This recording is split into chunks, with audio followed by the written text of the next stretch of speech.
Marcus Williams looked at his watch as he parked his black car on the busy street. It was Saturday morning, and the sun was shining bright over downtown Chicago. He had driven himself to the city today, something he did not do very often. Most days, other people drove him around in big government cars with flags and security guards. But today was different. Today, he wanted to handle something important by himself.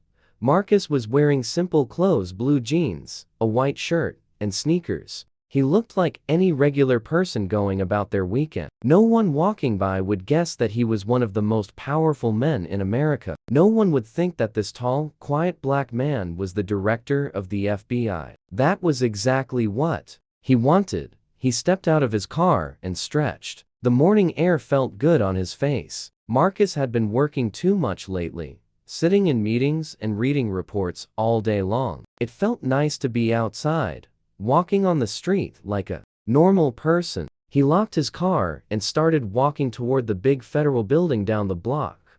Marcus had come to Chicago to check on a special case his agents were working on. Some bad people were trying to sell weapons to criminals, and his team needed to catch them. The case was so important that Marcus decided to come see it for himself. He could have sent other people, but he wanted to make sure everything went right. As he walked down the sidewalk, Marcus noticed people going about their Saturday morning. Some were walking their dogs. Others were going to coffee shops or stores. Kids were playing in a small park across the street. It was a normal, peaceful morning in the city, but Marcus did not see the two police officers sitting in their patrol car across the street. Officer Jake Stevens was drinking coffee and eating a donut. Sergeant Rick Morrison was looking around the neighborhood, watching for trouble. Morrison had been a cop for 15 years, and he thought he was good at spotting criminals. Morrison saw Marcus walking toward the federal building. He saw the expensive black car that Marcus had just gotten out of. He saw a well-dressed black man in a neighborhood where Morrison thought black people did not belong. Morrison's mind started jumping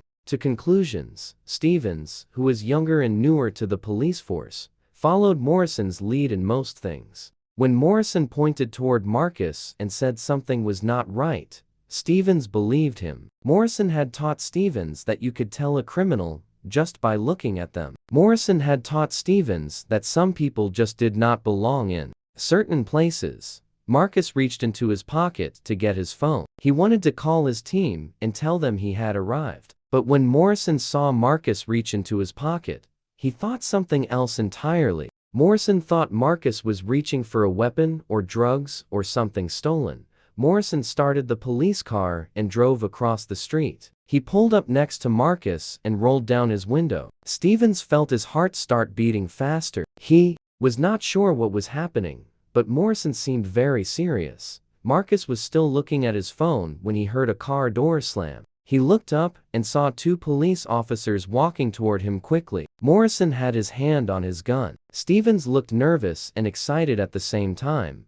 Marcus felt confused. He had not done anything wrong. He was just walking down a public street in the morning, but he had been a black man in America for 53 years. He knew that sometimes police officers saw black men as dangerous, even when they were not doing anything wrong.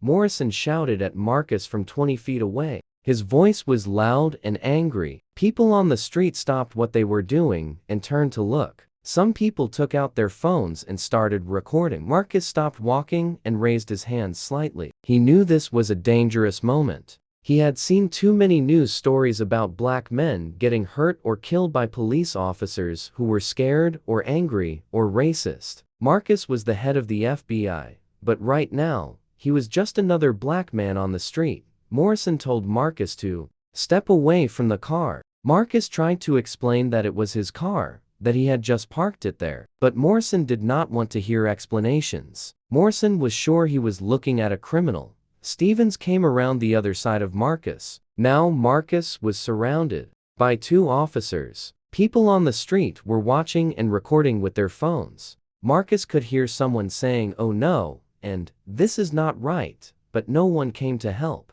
Marcus spoke in a calm, clear voice. He told the officers that he was a federal agent. He said he had identification in his wallet. He said they could call FBI headquarters to check who he was, but Morrison laughed at him. Morrison had heard criminals lie before. Morrison thought this was just another lie. Stevens told Marcus to get on the ground. Marcus asked why he was being arrested. He asked what crime they thought he had committed, but neither officer gave him a real answer. They just kept shouting orders and moving closer. Marcus knew he had two choices. He could resist and try to prove who he was, but that might get him hurt or killed, or he could cooperate and hope that someone would figure out the mistake before it was too late. Marcus chose to cooperate. The crowd of people watching was getting bigger. Some of them recognized that something very wrong was happening. They could see that Marcus was not fighting or running or acting like a criminal. He was calm and polite, even though the officers were treating him badly. One woman in the crowd called out to the officers. She said Marcus was not doing anything wrong. She said they should leave him alone, but Morrison told her to mind her own business and step back. Marcus slowly reached for his wallet to show his FBI badge and identification. But when Stevens saw him reaching for something, Stevens grabbed Marcus's arm roughly. The wallet fell to the ground, and Marcus's FBI credentials scattered on the sidewalk. Morrison saw the badge and identification, but he did not believe they were real. He thought Marcus was carrying fake police identification to trick people. Morrison had seen fake badges before, and he assumed this was another fake. The morning sun was getting hotter, and more people were stopping to watch. Marcus could hear car doors slamming as more police cars arrived. Someone had called for backup, and now there were 4 officers surrounding one man who had been walking down the street. Marcus looked at all the people watching him. He saw the phones recording everything. He thought about his wife at home, probably making breakfast and reading the newspaper. He thought about his children, who were grown up now with families of their own. He wondered what they would think when they saw their father being arrested on the internet. This was not how Marcus had planned to spend his Saturday morning. He had come to Chicago to do his job, to help catch the bad guys and make the country safer. Instead, he was about to be arrested by the very people he worked to protect. Stevens kicked Marcus's FBI badge away from his feet like it was trash. The gold badge slid across the concrete and stopped near a storm drain. Marcus watched his most important identification disappear under some newspapers that were blowing in the wind. Morrison grabbed Marcus by the shoulder and spun him around. He pushed Marcus against the side of a parked car and told him to put his hands behind his back. Marcus did what he was told, even though every part of this was wrong. He could feel the cold metal of the handcuffs as Stevens put them on his wrists. The handcuffs were too tight. Marcus told Stevens this, but Stevens just laughed. Stevens said that criminals always complained about everything. He said Marcus should have thought about handcuffs before he decided to steal cars. Marcus tried one more time to explain who he was. He spoke slowly and clearly, the way he did when he was giving important speeches. He told Morrison his full name and his job title. He gave them the phone number of FBI headquarters. He told them they could call his assistant, who would confirm everything, but Morrison was not listening anymore. Morrison was talking into his radio, telling other officers that he had caught a car thief. He said the suspect was claiming to be a federal agent, but that the identification was obviously fake. Morrison's voice sounded proud, like he had just caught a very dangerous criminal. More police cars were arriving. Marcus could hear the sirens getting louder and closer. Soon there were 6 officers standing around him, all acting like he was the most dangerous man in Chicago. Some of them had their hands on their guns, even though Marcus was handcuffed and surrounded. The crowd of people watching was getting bigger too. Marcus could see office workers who had come out of nearby buildings. He could see people who had been shopping or walking their dogs. Everyone was watching and recording with their phones. Marcus knew that within hours, millions of people around the world would see him being arrested. One of the new officers who had just arrived asked Morrison what was happening. Morrison explained that he had seen Marcus acting suspicious near an expensive car. He said Marcus had been reaching for something in his pocket, probably a weapon or drugs. He said Marcus was now claiming to be an FBI agent, but that his identification was fake. The new officer looked at Marcus carefully. Marcus was not fighting or yelling or acting crazy like many criminals do when they get arrested. He was standing quietly, cooperating with everything the officers asked him to do. The new officer wondered if maybe there was more to this story, but when the new officer asked Morrison if he was sure about everything, Morrison got angry. Morrison said he had been a cop for 15 years, and he knew a criminal when he saw one. Morrison said the new officer should trust his experience and stop asking stupid questions. Stevens opened the door of a police car and pushed Marcus toward it. He put his hand on top of Marcus's head and shoved him into the back seat. The plastic seats were hard and uncomfortable. The car smelled like cleaning products and sweat and fear. Through the window, Marcus could see Stevens and another officer searching his car. They opened every door and looked in every space. They went through his glove compartment and took out papers and maps. They looked under the seats and in the trunk. Marcus knew they would not find anything bad in his car. The car was registered to the FBI. The papers in the glove compartment would show that Marcus was exactly who he said he was. But he also knew that these officers had already decided he was guilty. They would probably say his papers were fake. 2. Stevens found Marcus's government identification in the car. There were several cards that showed Marcus worked for the federal government. There was even a special parking pass that only high-level FBI officials could get. But when Stevens showed these to Morrison, Morrison just shook his head.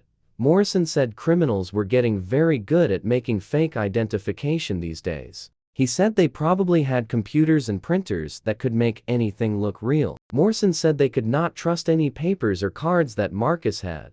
The woman who had tried to help Marcus earlier came closer to the police car. She tapped on the window and asked Marcus if he was okay. Marcus nodded, but he could see that she was worried. She told him that she had recorded everything on her phone and that she would make sure people saw what really happened.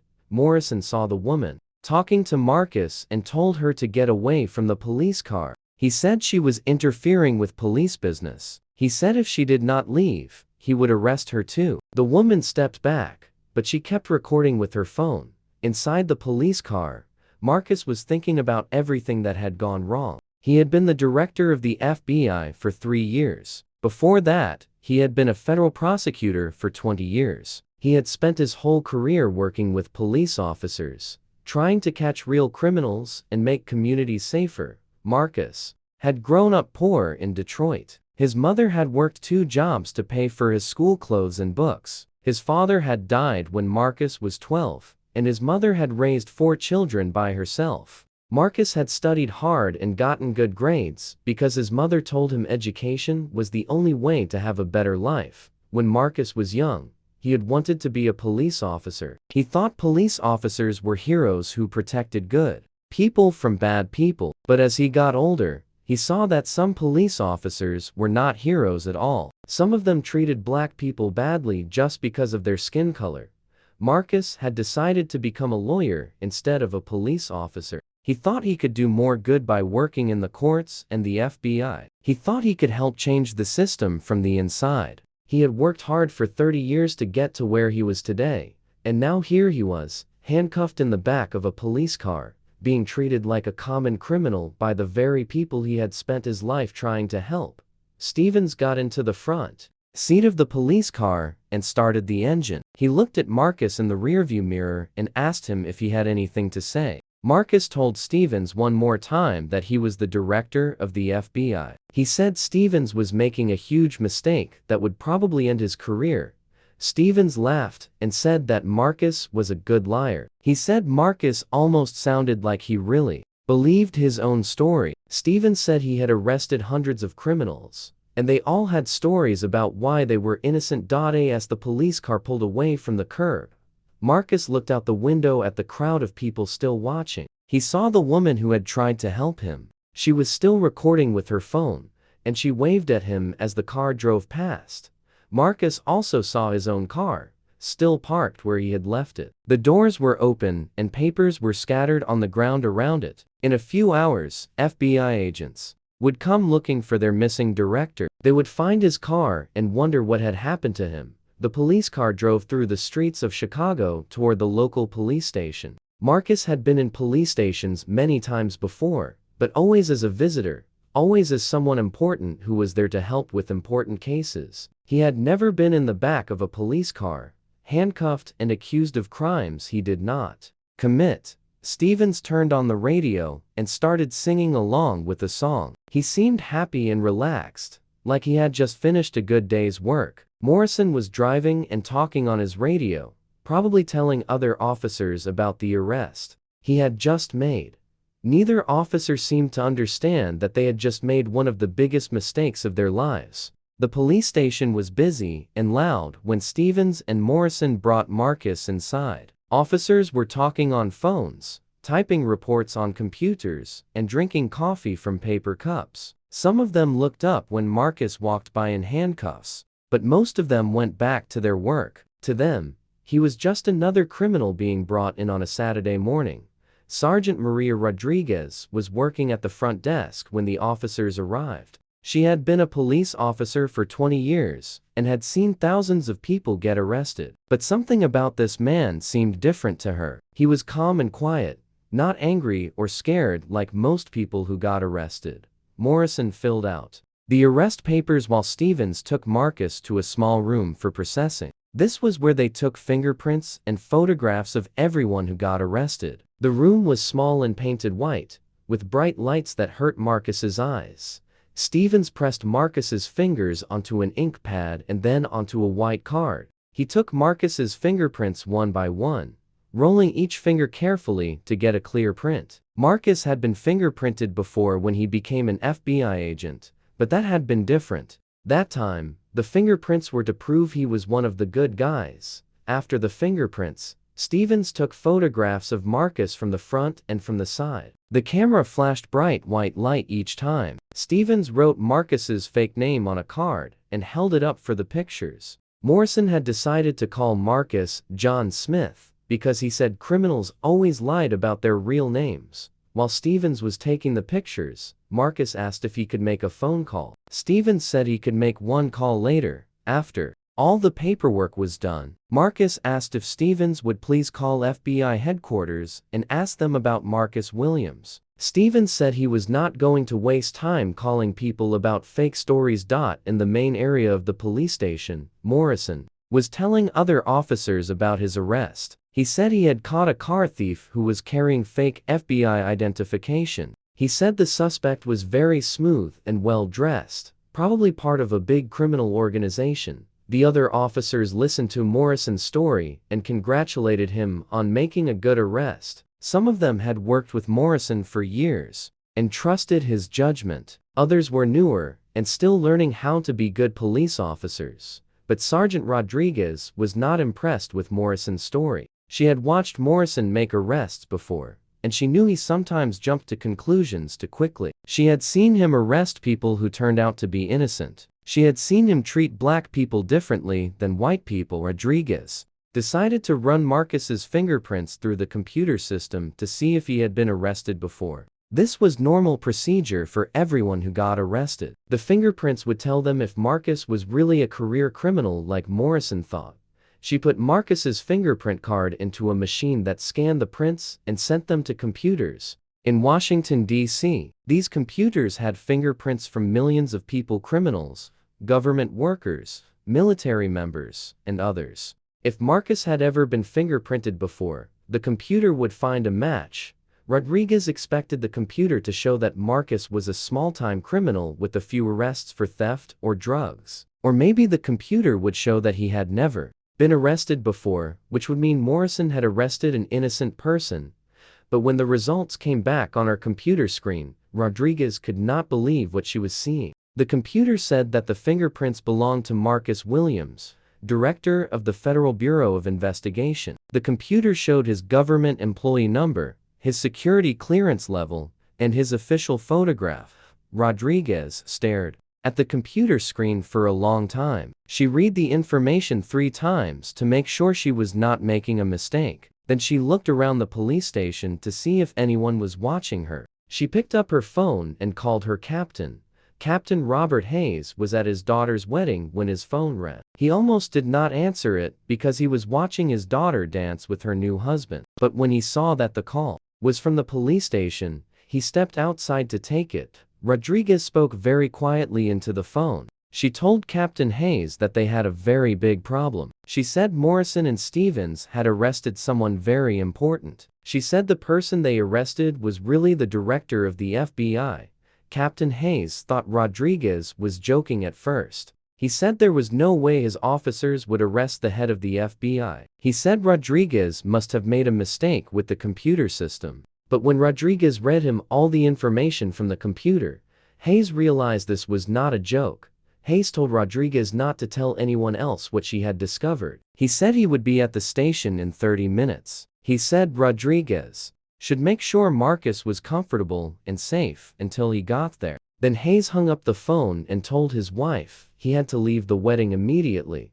Back at the station, Rodriguez walked over to the holding area where Marcus was sitting. There were 6 small cells with metal bars, and Marcus was in the first one. He was sitting on a hard bench, still wearing his handcuffs. Rodriguez looked at Marcus carefully. Now that she knew who he was, she could see it in his face. He looked like someone who was used to being in charge, someone who made important decisions every day. He looked tired and frustrated, but not angry or mean like many criminals looked. Marcus looked up when Rodriguez approached his cell. He could see that she knew something the other officers did not know. Her face was worried and scared, very different from how Stevens and Morrison had looked. Rodriguez asked Marcus quietly if he was really the director of the FBI. Marcus nodded and told her his full name and title. He told her about the case he had come to Chicago to work on. He gave her the names and phone numbers of people at FBI headquarters who could confirm everything. Rodriguez felt sick to her stomach. She realized that Morrison and Stevens had made one of the worst mistakes in police history. They had arrested one of the most powerful law enforcement officers in the entire country. They had treated him like a common criminal and put him in jail. Rodriguez told Marcus that Captain Hayes was coming to the station. She said everything would be fixed very soon. She asked Marcus if he needed anything: water, food, or medicine.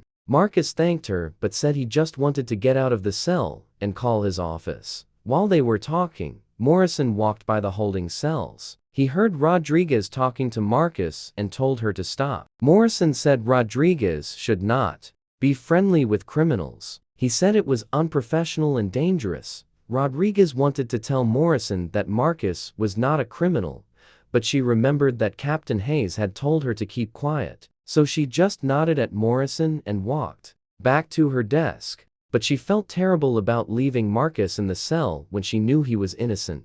Stevens was in the break room, eating a sandwich and telling other officers about the arrest. He said Marcus had been very polite and cooperative, which Stevens thought was suspicious. Stevens said most car thieves fought and yelled when they got arrested, so Marcus must be a very experienced criminal. One of the older officers asked Stevens if he was sure about the arrest. The officer said Marcus looked more like a businessman than a car thief, but Stevens said you could never tell just by looking at someone. Stevens said Morrison had taught him that criminals came in all shapes and sizes. Outside the police station, news reporters were starting to arrive. Someone in the crowd of people who had watched the arrest had called the local news station. The reporters had heard that police officers had arrested a man who claimed to be an FBI agent.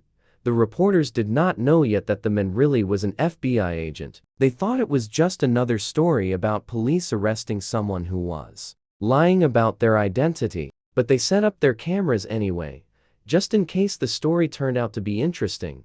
Rodriguez kept looking at the clock on the wall, waiting for Captain Hayes to arrive. Every minute that passed was another minute that the director of the FBI sat in a jail cell like a criminal. Rodriguez knew the story would be on the news all over the world. She knew people would ask how something like this could happen. Marcus sat in his cell and thought about his wife and children. He thought about all the FBI agents who worked for him and how they would feel when they found out their boss had been arrested by local police officers. He thought about all the important work the FBI was doing and how this incident might make their job harder. Most of all, Marcus thought about all the other black men who had been arrested by police officers who saw them as criminals first and human beings second. Marcus knew he would eventually get out of this cell and go back to his important job. But thousands of other black men were not so lucky. Captain Hayes drove to the police station faster than he had ever driven before. His hands were shaking as he held the steering wheel. He kept thinking about what Rodriguez had told him on the phone. The director of the FBI was sitting in one of his jail cells, arrested by his own officers. Hayes had been a police captain for 10 years. He had dealt with many problems before, officers who made mistakes, complaints from citizens, and difficult cases that went wrong. But nothing had ever been as bad as this. This was the kind of mistake that could end careers and close police departments. When Hayes arrived at the station, he saw the news trucks parked outside. Reporters were setting up cameras and microphones. Hayes realized that the story was already becoming public. Soon, everyone in the world would know that Chicago police officers had arrested the head of the FBI. Hayes ran into the station and went straight to Rodriguez's desk. She was waiting for him with all the paperwork from Marcus's arrest. She showed him the computer results that proved Marcus was really who he said he was. Hayes looked at the papers and shook his head in disbelief. Hayes asked Rodriguez where Morrison and Stevens were now. Rodriguez pointed toward the break room, where both officers were still celebrating their arrest. Hayes could hear them laughing and joking with other officers. They had no idea that their careers were about to be destroyed. Hayes walked quickly to the holding cells where Marcus was waiting. When he saw Marcus sitting on the hard bench in handcuffs, Hayes felt ashamed of his entire police department. Here was one of the most important people in American law enforcement, being treated like a common criminal. Hayes unlocked the cell door and stepped inside. He told Marcus how sorry he was for what had happened. He said this was all a terrible mistake and that Marcus would be released immediately. Hayes reached for his keys to unlock Marcus's handcuffs. Marcus looked at Hayes calmly. He had been sitting in the cell for 2 hours, thinking about what he would say when this moment came. Marcus was angry, but he was also a professional. He knew that losing his temper would not help anyone. Hayes unlocked the handcuffs and they fell to the floor with a loud clang. Marcus rubbed his wrists where the metal had cut into his skin. The handcuffs had been too tight, and there were red marks on both of his arms. Hayes kept apologizing as he walked Marcus out of the holding area. He said Morrison and Stevens would be punished for their mistake. He said the police department would do everything possible to make this right. But Marcus knew that some things could never be made right. As they walked through the main area of the police station, other officers stopped what they were doing and stared. Word was spreading quickly that the man they had arrested was really the director of the FBI. Some officers looked shocked. Others looked embarrassed. A few looked scared about what this might mean for their jobs. Morrison was still in the break room when Hayes found him. Morrison was drinking coffee and reading a newspaper, completely unaware that his life was about to change forever. When Hayes called his name, Morrison looked up with a smile on his face. Hayes told Morrison to come to his office immediately. Morrison thought Hayes wanted to congratulate him on the arrest he had made. Morrison had no idea that Hayes was angrier than he had ever been in his life. Stevens was at his desk, typing up his report about the arrest. He was writing about how dangerous Marcus had seemed, and how smart Stevens was to recognize a criminal when he saw one. Stevens was proud of himself for helping Morrison catch what he thought was a car thief. Hayes called Stevens into his office. Now, both officers were standing in front of Hayes's desk, still thinking they had done good work. Hayes closed the door and told them to sit down. His voice was quiet, but both officers could tell something was wrong.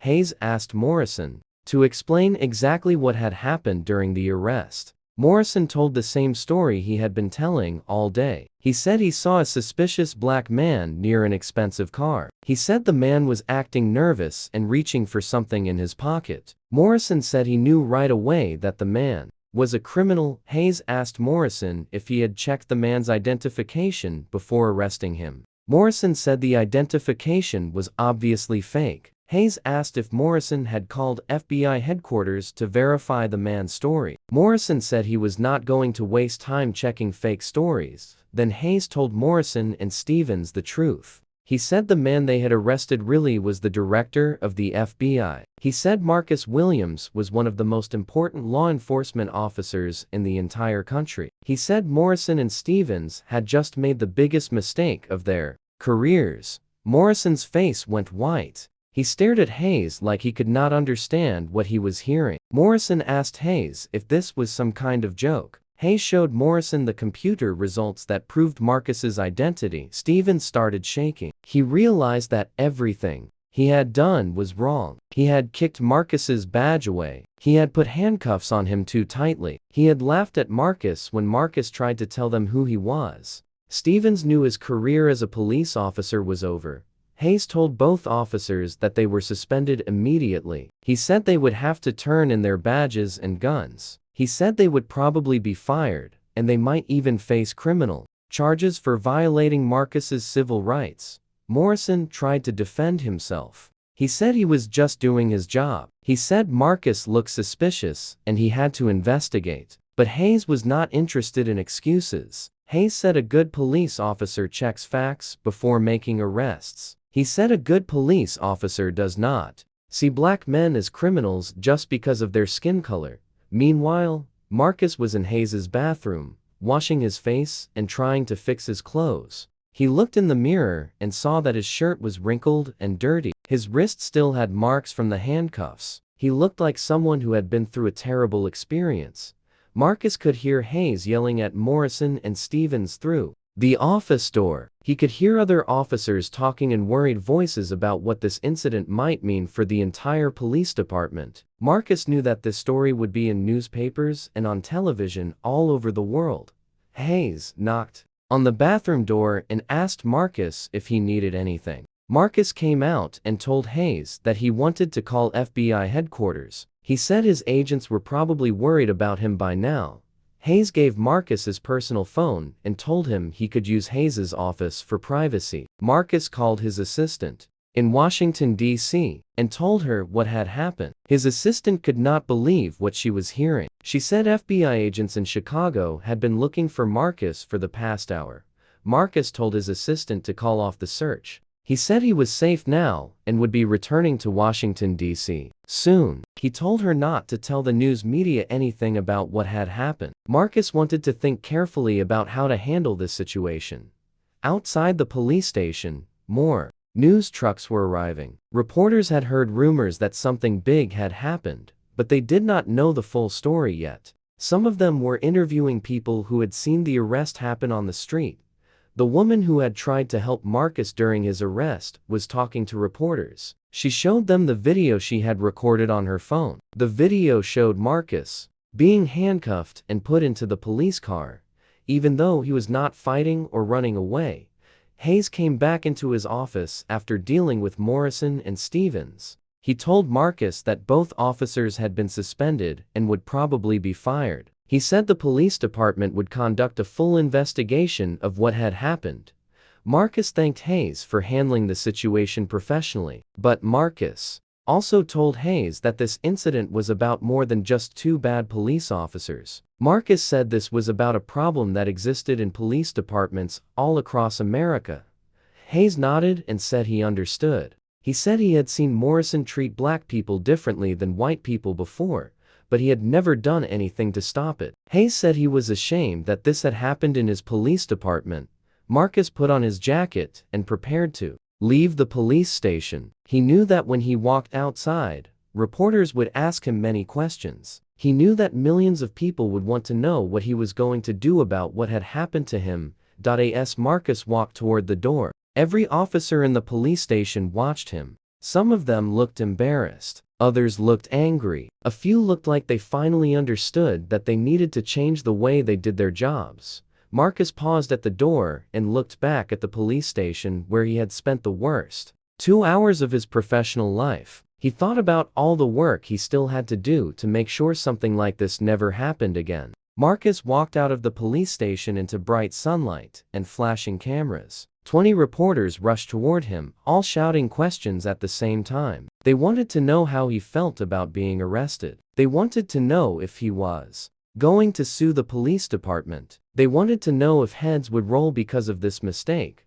Marcus raised his hand, and the crowd became quiet. He was used to dealing with reporters, but this time was different. This time, he was not speaking as a government official giving information about a case. This time, he was speaking as a black man who had been treated badly because of his skin color. Marcus spoke slowly and clearly. He said that what had happened to him was wrong, but it was not surprising. He said black men in America got arrested for no good reason every single day. He said the only difference was that he had the power to do something about it. The reporters asked Marcus if he was angry at the officers who arrested him. Marcus said he was disappointed, but not surprised. He said Morrison and Stevens were just two examples of a much bigger problem in American policing. Marcus told the reporters that he would not file a lawsuit against the Chicago Police Department. He said lawsuits would not fix the real problem. Instead, he said he was going to use this experience to create changes that would protect other people from going through what he had gone through. One reporter asked Marcus what kind of changes he wanted to make. Marcus said he was going to require all police departments that worked with the FBI to have special training about racial bias. He said officers would have to learn how their personal feelings about race could affect their job performance. Marcus also said he was going to create new rules about how police officers check identification. He said officers would have to actually verify identification before making arrests, instead of just assuming that identification was fake. Another reporter asked Marcus if Morrison and Stevens should go to jail. Marcus said that was up to the courts to decide. But he said both officers had clearly violated his civil rights by arresting him because of his race. Marcus finished talking to the reporters and got into a car that FBI agents had brought for him. As they drove away from the police station, Marcus looked back at the building where he had been held like a criminal. He thought about all the other people who had been arrested unfairly in that same building. The video of Marcus's arrest was already spreading across the internet. Millions of people had watched the video of a well-dressed black man being handcuffed and put into a police car for no apparent reason. The video showed clearly that Marcus had not been fighting or running or acting dangerous. People on social media were very angry about what they saw in the video. Many of them shared stories about times when police officers had treated them badly because of their race. Others talked about how this incident proved that racism was still a big problem. In America, some people criticized Marcus for being too calm during his arrest. They said he should have fought back or demanded better treatment. But other people praised Marcus for staying calm and not giving the officers an excuse to hurt him. 3 days after the arrest, Marcus held a press conference at FBI headquarters. In Washington, D.C., he was wearing a dark suit and tie, looking like the important government official he was. But everyone who saw him remembered the video of him sitting in handcuffs in the back of a police car. Marcus announced that the FBI would begin a complete review of the Chicago Police Department. He said FBI agents would look at how Chicago officers treated people of different races. He said they would study arrest records, complaint files, and training procedures. Marcus also announced that Morrison would be charged with violating civil rights under federal law. He said Stevens would face charges too, but less serious ones because Stevens was younger and had been following Morrison's lead. The most important thing Marcus announced was a new national program for police training. He said every police department in America would have to send their officers to special classes about racial bias. Officers would learn how to recognize their own prejudices and how to treat all people fairly.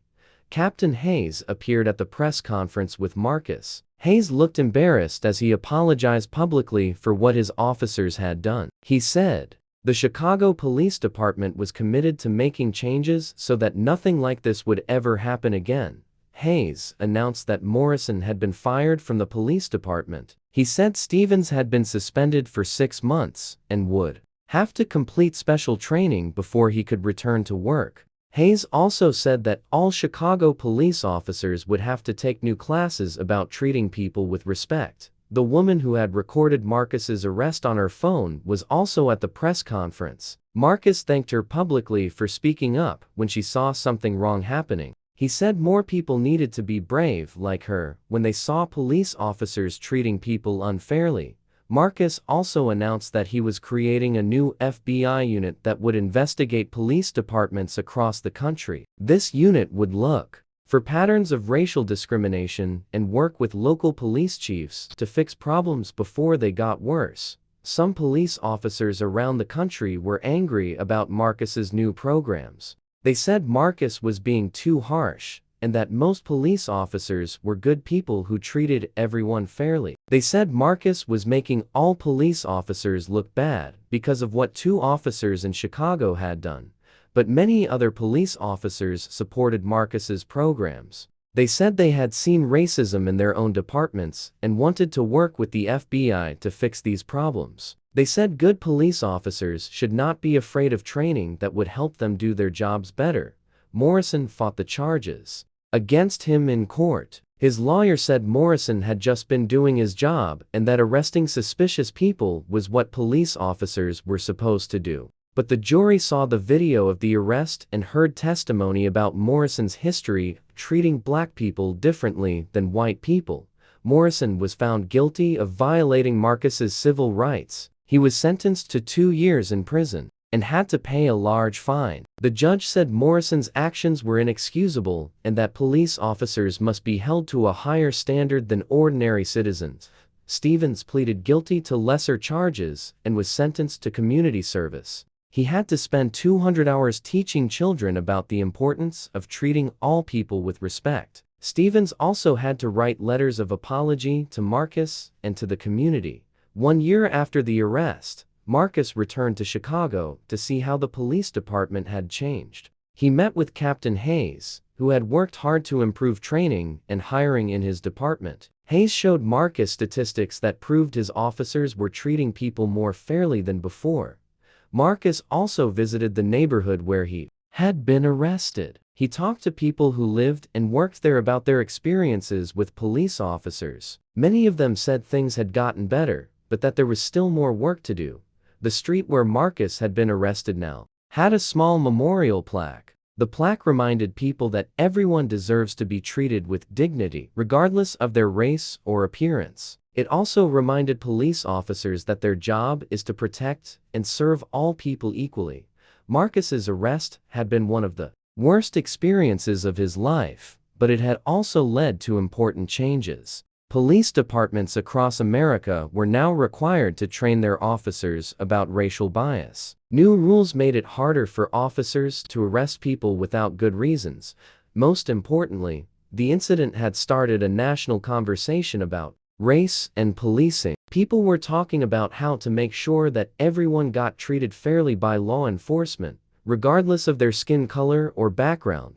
Marcus knew that changing hundreds of years of racism would take time. He knew that there would be more incidents like his arrest in the future, but he also knew that each incident was an opportunity to educate people and create positive change. As Marcus flew back to Washington, D.C. After his visit to Chicago, he thought about all the work still ahead of him. He thought about all the other black men and women who had been treated unfairly by police officers. He thought about the police officers who wanted to do the right thing, but needed better training and support. Marcus had always believed that America could be a better country if people worked together to solve problems. His arrest had been painful and embarrassing, but it had also given him a chance to make real improvements in how police officers treated all Americans. The plane flew through the clouds toward Washington, carrying Marcus back to his important job as director of the FBI. But he would never forget the 2 hours he spent in a Chicago jail cell, and he would never stop working to make sure that other people did not have to go through what he had experienced.